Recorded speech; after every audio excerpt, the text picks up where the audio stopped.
10-u və 11-də Azərbaycana H1N1 virusuna qarşı peyvəndlərin ikinci partiyası gətiriləcək. Səhiyyə Nazirliyindən verilən məlumata görə Ümumdünya Səhiyyə Təşkilatı tərəfindən 172 min doza vaksinlərin göndərilməsi nəzərdə tutulub.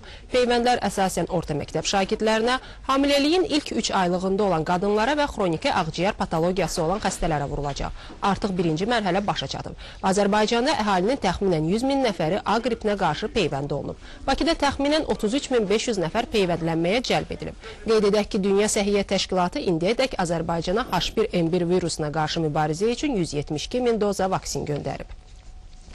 Xəbərlərimiz davam edir. Martın 7-sində Azərbaycanın qərb və şimal-qərb rayonlarında, eləcə də Qarabağ bölgəsində güclü küləklə müşahidə olunan qasırğa baş verib. Təxminən saat 12-dən başlayaraq Gəncədə də güclü külək əsib. Külək şəhərin müxtəlif ərazilərində fəsadlar törədib. Nizami küçəsində elektrik dirəkləri aşıb.